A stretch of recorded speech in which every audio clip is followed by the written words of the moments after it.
It's all about preventative maintenance, to take care of the little things every year, which is pretty easy to do. Someone left their cell phone. When you see something suspicious in your neighborhood, report it.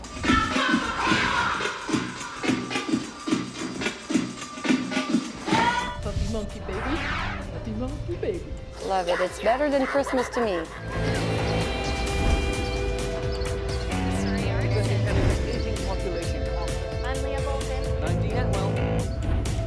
Fraser Focus, a fresh perspective beyond the bridge.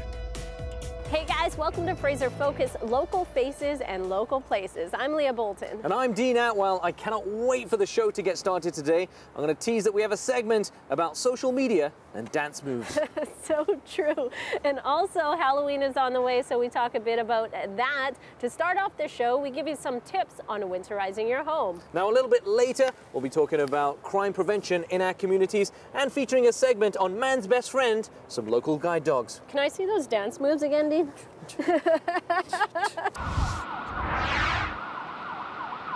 We don't get as cold or harsh weather as the rest of Canada. We don't get as hot either. How important is it to winterize your home, do you think? It's quite important because the less heat loss you have in the winter, the less of the cost is for you to keep it warm.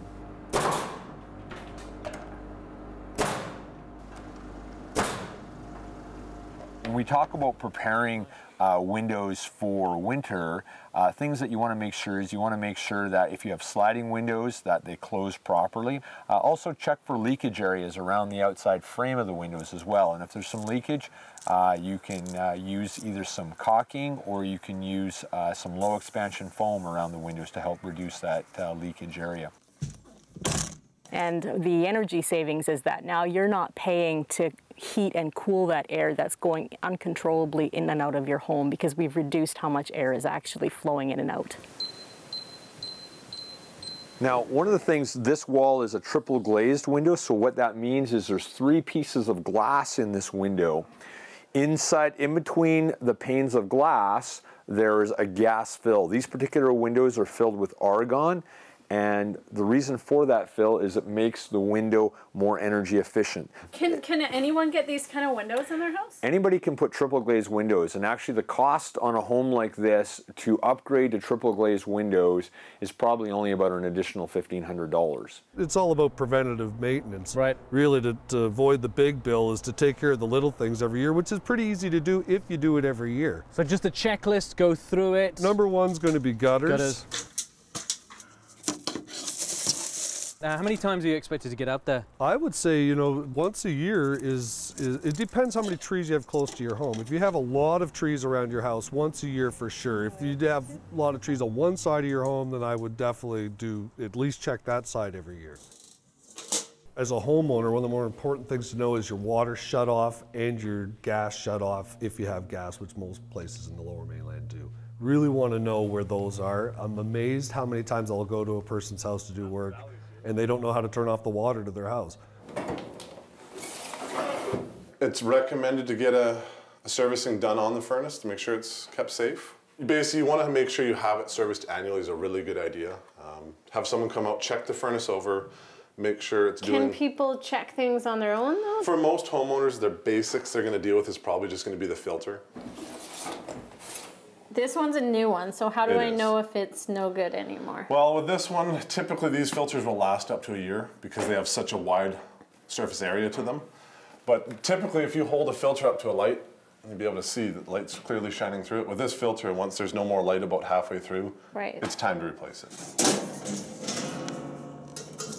Barbecue, especially exposed to the elements, is terrible for them.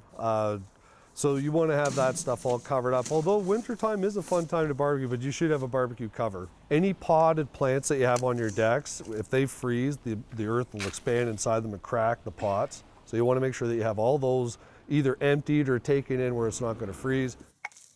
All right, what are some other things? So we've listed off about 5 or 6 already. Yeah, we're looking at like 6 main things: the gutters, furnace, doors and windows, plumbing, proper insulation, and your garden. That's it. All set. Some great tips there, some things I never even thought of. We'll be right back here on Fraser Focus, taking another look at crime prevention. That's when we're going to have an officer come by and take a look. Yep. But we are quite busy, so it could be a bit before we're able to get there.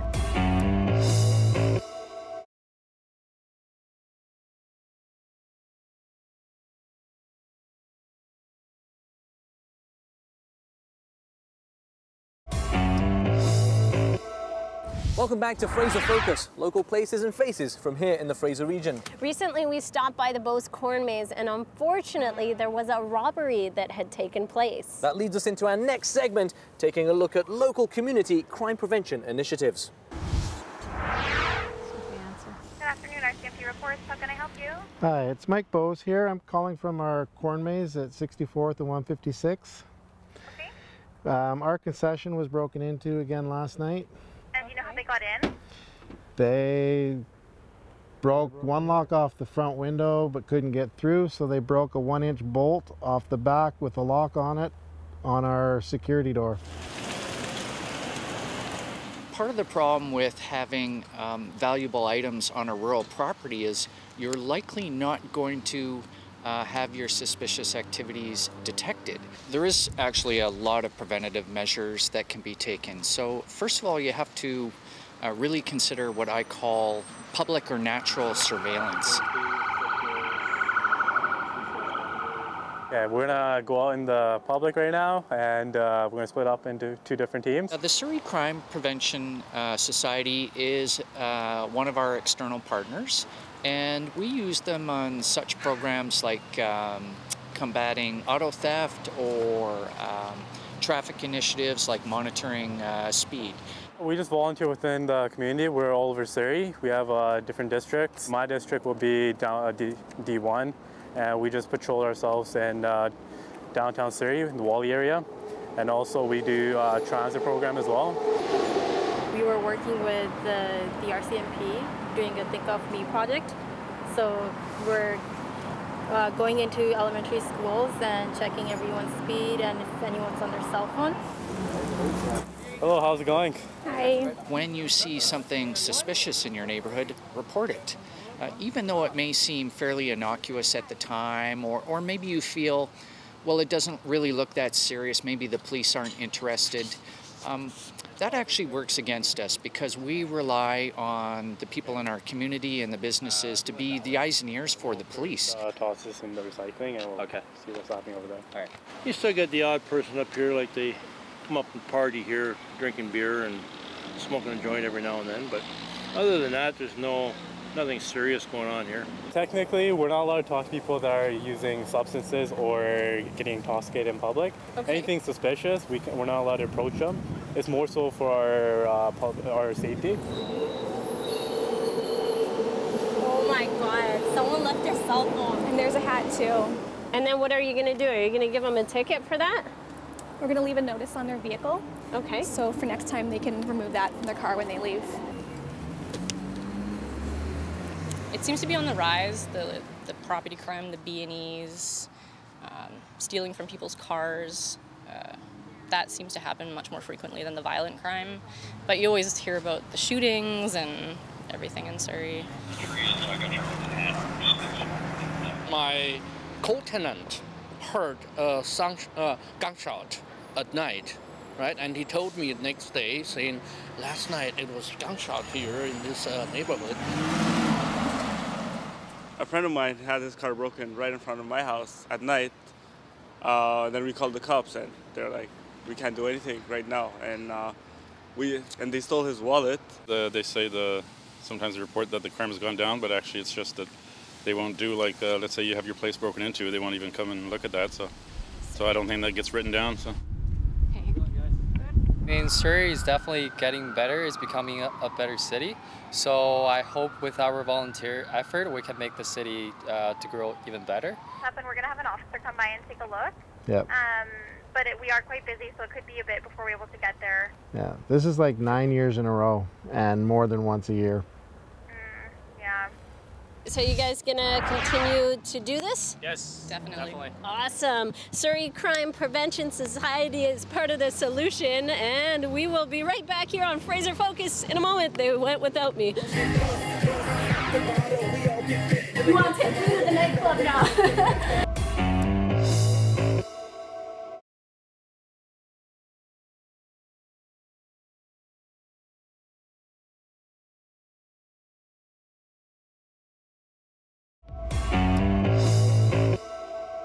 Welcome back to Fraser Focus. Using social media to raise awareness recently paid off for the Ice Bucket Challenge. It was a campaign fundraiser put on by the ALS Association that went viral in 2014. It featured participants getting drenched in ice cold water. The ALS Ice Bucket Challenge, and we further nominate the rest of the Joy TV team. I think that the Ice Bucket Challenge is wild, but I hope that people are donating money instead of putting themselves on the internet. And by tapping the screen, he can spell out words letter by letter. ALS is a degenerative neurological disease that destroys the motor neurons that transmit messages to the voluntary muscles in your body. So slowly a person becomes paralyzed, and unfortunately at this time ALS is fatal. And it took him 40 hours to paint because he has to have somebody dip the paintbrush into the paint for him. Which one's your favorite? My motorcycle.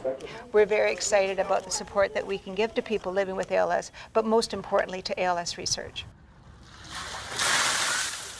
Oh man, that's cold!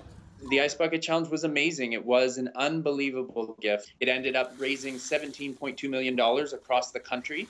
And now we have some breakthroughs that are already coming out as a result of some of that funding. One of the first landmarks that is coming out, or has just recently come out, is the discovery of a couple new genes that can confer ALS. The most recent social media challenge in the medical world is the Diabetes Dance Dare. Now the challenge is this: post a video of yourself dancing to an inspirational song for 23 seconds, donate to the association, and then tag 3 friends to do the same.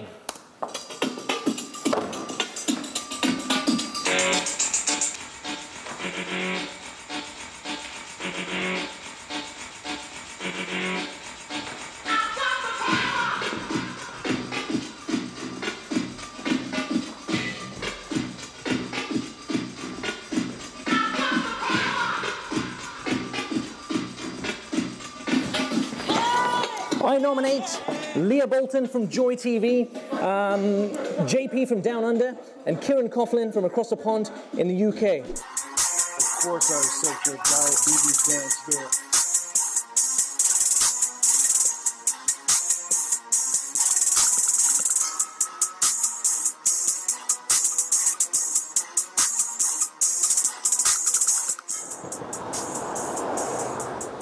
What are your thoughts on social media and awareness campaigns as it relates to the health industry?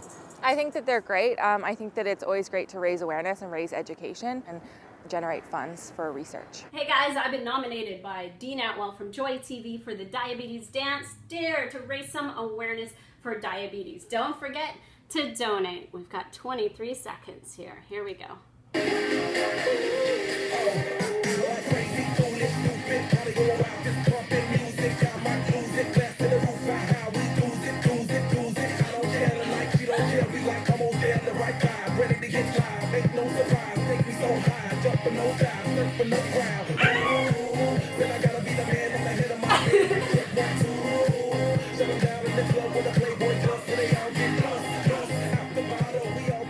You want to take me to the nightclub now? All right. The challenge is sent out to Carmen Ruizi Laza, Shiloh Charity, and T Crane.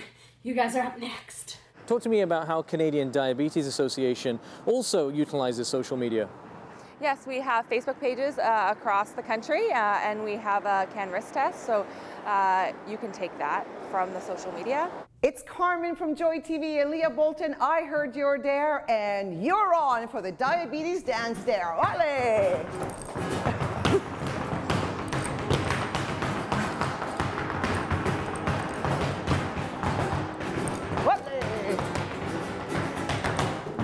All right, Darren Maharaj gosh, it's your turn. David Cowie from Arts Nursery, you're on. And hey, Fiona Forbes from Shaw, you're on.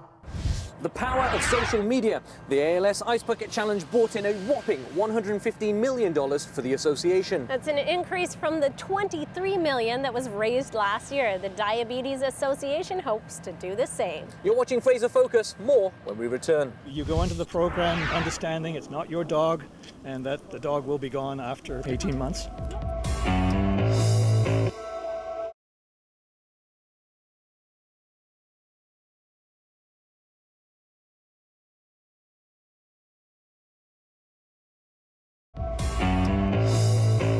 Welcome back to Fraser Focus, local places and faces from here in the Fraser region. It's that time of year again, Dean. This is one of my favorite times of year. I get to play dress up, and I have 9 nieces and nephews, so you know what that means. A lot of trick-or-treating in my future. I'm certainly looking forward to taking the kids out. It means candy. Love it. It's better than Christmas to me. Well, hello. You don't happen to have some candy for a sweet little old lady, do you? Yeah, it's a good holiday because everyone's having a lot of fun. It is. You don't have to worry about splitting yourself in 4 people, being at everywhere's relatives, and you're just out to have a lot of fun. You have to clip it over here. Yeah. What's kind of the most popular for people in the Surrey area? Right now, the big thing this year seems to be a lot of zombies. Gotcha! Because they get such a wide variety of makeup and wig options to go with their costumes, and they're very comfortable costumes as well. Welcome, my crew. Hey, check this one out. I got a leprechaun on me. You're right. Puppy monkey baby. Puppy monkey baby. Oops. You're not a witch anymore. No. And in terms of outfits, do you just go for the regular outfit or do you go for the funny, witty outfits? Just the regular one, you know. Nothing too extreme. So it's all about being scared. More blood, the better. Do you think it's become over-commercialized? No way. It's so much fun. It's just like Christmas. That's mine. It's where you dress up and get candy pretty much for free. Even as an adult? Yeah, even as an adult. You just take a kid with you if you want to be an adult. Okay, let me hold this. Thank you. Well, I enjoy Halloween too, but of course I'm just not the right age to go out for Halloween. This is awesome. I love that pumpkin. That's a special pumpkin. Yay. When we can come to a corn maze or a pumpkin patch and experience that joy of being a child once again, and it's awesome. That one's to carve.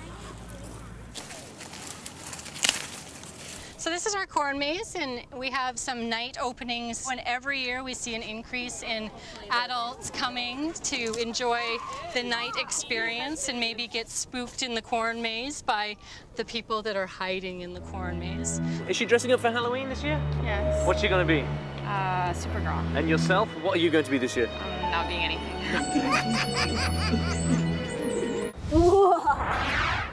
More of an evil laugh than a scarier one. Let's get spooktacular as we check out our next segment.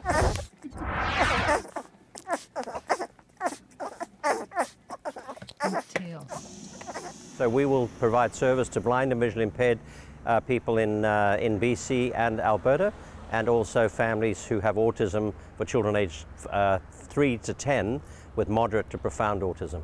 This is Caprice. Caprice and? The mother of Jansen. Hi, Jansen. Hey, buddy. Well, we've had 2 of our own dogs, and both of them lived to 14 years old, and when the last one had to be put down, I said I couldn't do that again.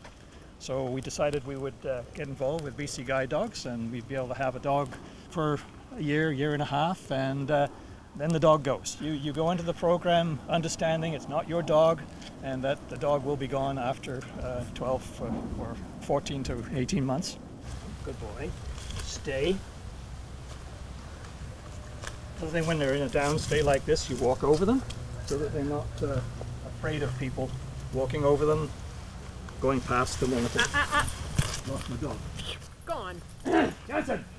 We discourage them from chasing squirrels or rabbits or anything like that. They're not allowed to do that, but every once in a while another little dog, because he's a puppy, Right. will go. That's part of the training process. That's part of the training process.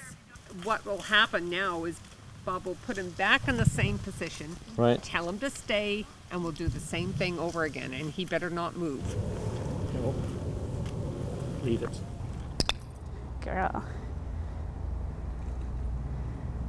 Good job. When they come to you, what are you looking for? What are you training them? What I'm looking for when I get a dog is a dog that has a really good grasp of their basic obedience, a dog that has consistent social behavior on a leash and also in the home. So this dog here just came in for training about a week ago, and she's 16 months old.